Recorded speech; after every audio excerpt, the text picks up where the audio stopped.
po mga panauhin, hindi pa po sila magkakilala, pareho na po silang mahilig sa mga aso. Kaya po, nang magtagpo ang kanilang mga landas, aba, mas napalapit ang loob nila sa isa't isa dahil sa kanilang iisang hilig. Mga kapatid, ang bagong kasal, Vanessa Matsunaga and June Sunga. Oh my goodness!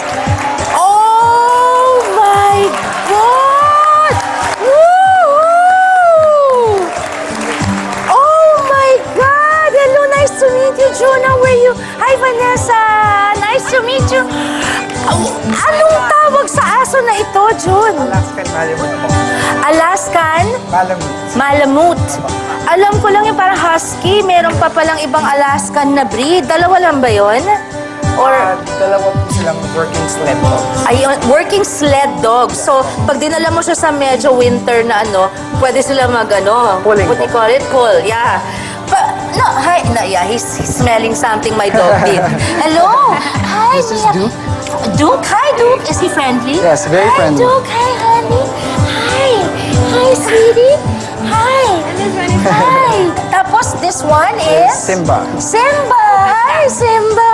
Hi, Simba! Hi, honey! Yeah, that's what my dog did. Yeah, that's what you smell. He's territorial.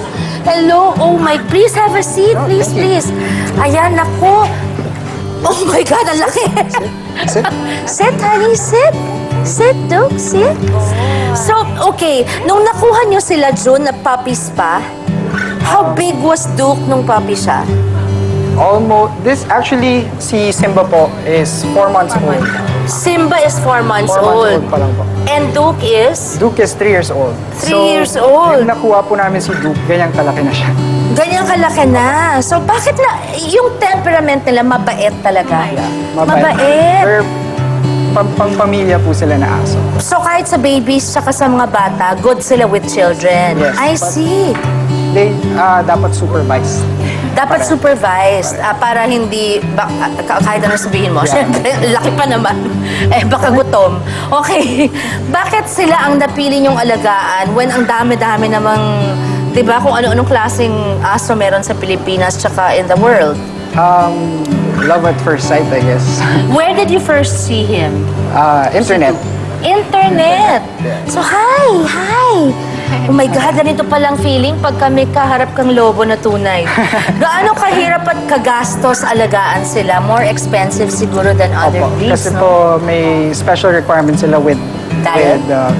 diet and sa cold, kailangan indoors sila. Naka-aircon, parang Saint Bernard. Opo. Chow-chows also Yeah, eh. opo. Vanessa, okay, anong kinakain nila?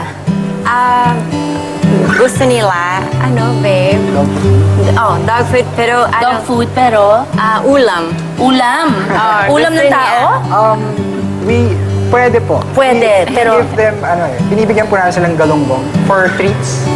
Ang treats nila galunggong. Kasi, Biro nyo. Pero kumakain ng mga steak, ganyan, for Opo, treats pwede din. rin po. For treats. Imagine, ha? Sa Pero Alaska po kasi, fish. ang bigay nila salmon. Tama, salmon. So talagang kahit nasa ibang bansa sila, dala nila yung ugali ng galing Alaska. Okay, tell us naman about your love story. Okay, when you met, wala pang dogs? Wala pa po. Okay. Well, actually, meron na po ako. You had Duke na. I had Duke. Okay. Oh, no, actually, Hindi. pa. Si Sumo, si Sabrina. Oo. Pero ako, I was just here modeling. Model. Oo, model si Vanessa, di ba? Vanessa, are you Japanese? Brazilian-Japanese pa. Oh, beautiful girl. Beautiful girl. Okay, Salamat po. and then? And then, I never had dogs Oo, here in the oo. Philippines. Pero, meron siya. Nung nakilala mo si June, Duke na tuloy ako. Si June, talagang you fell in love with Duke also.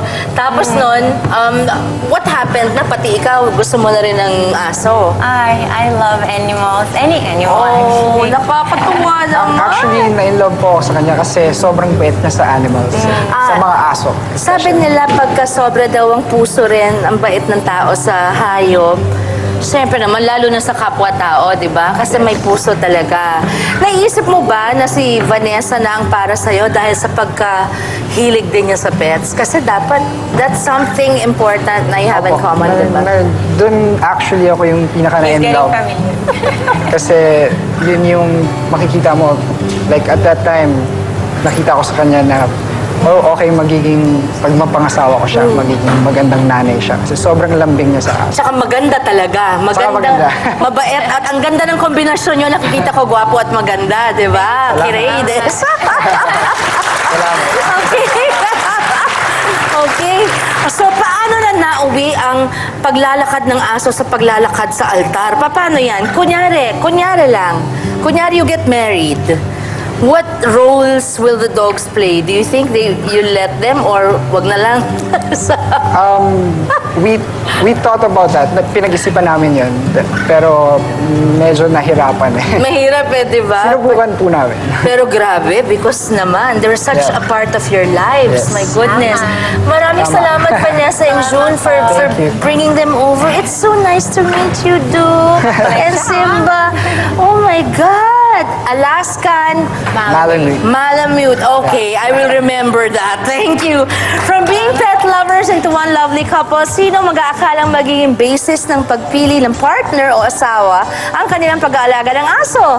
Samantala, kung may human rights, meron din po tayong tinatawag na animal rights o karapatan ng mga hayop. Iisa-isahin po natin ang mga yan sa pagbabalik ng Sharon kasama mo, kapatid. Replay.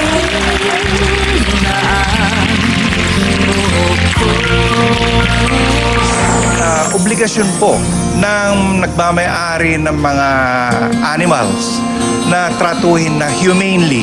Kung ating tatagalogin ay makatao. Tayo ay matanda na.